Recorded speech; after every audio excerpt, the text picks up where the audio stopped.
Good morning, and we are considering the nomination to lead the U.S. Fish and Wildlife Service of Ms. Martha Williams. We had the opportunity, and thank you for coming by my office last week. Was that just last week? The other week, I guess it was 2 weeks ago. And I look forward to hearing more about your work at the service in this testimony today. I applaud the service's expansion of hunting and fishing in the lands and waters that it manages, which was announced in April, and we spoke about that briefly. As you know, our sportsmen play a key role in our conservation efforts.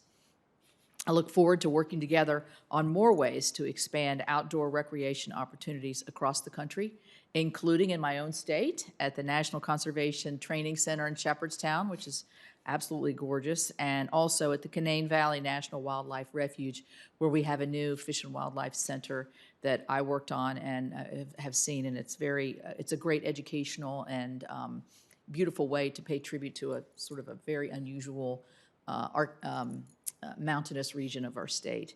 As we discussed in our meeting, while I'm encouraged by the efforts to expand hunting and outdoor recreation opportunities, I am concerned with a number of planned regulatory actions introduced or announced by the service in this administration.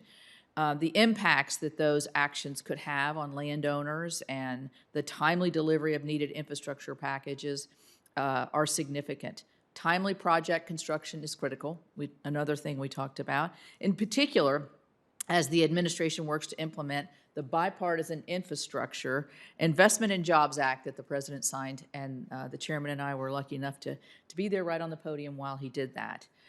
We will not fully recognize the benefits of this law if permitting and environmental review processes bog down projects with delays and duplicative reviews. And make no mistake, this is not to shortcut any reviews that we would have. It's to shortcut the time that it takes these reviews to move forward.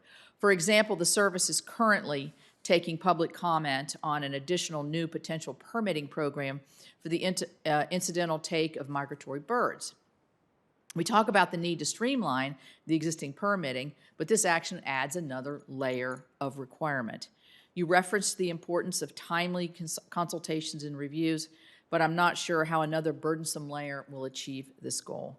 In addition to aggressive regulatory actions, I am disappointed about the administration's lack of transparency, particularly on climate and environmental issues.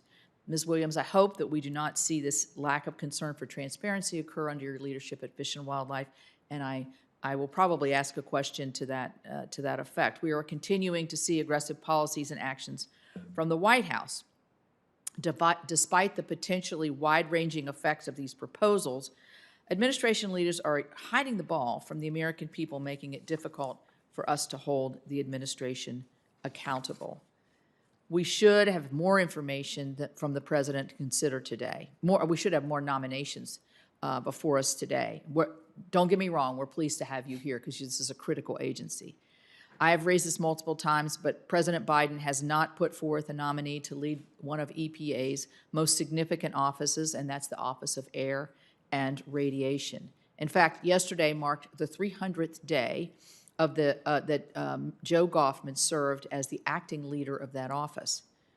To give that further context, 300 days is the maximum amount of time he can serve as an acting leader under the Federal Vacancies Act. 300 days and still no nominee. This is the very office that is reportedly developing the growing number of costly and far-reaching environmental regulations that President Biden and countless administration officials and Mr. Goffman raised in Glasgow. President Biden has also not put forth a nominee to lead the Federal Highway Administration. Can you imagine us putting into effect the bill that was just signed into law without somebody leading a very critical agency?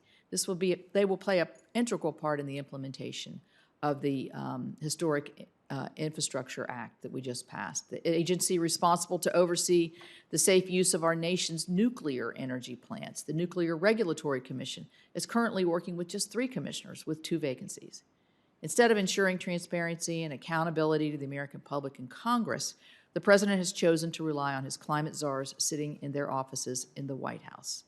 The senators on both sides of this aisle are here to fulfill the institution's constitutional role of advice and consent.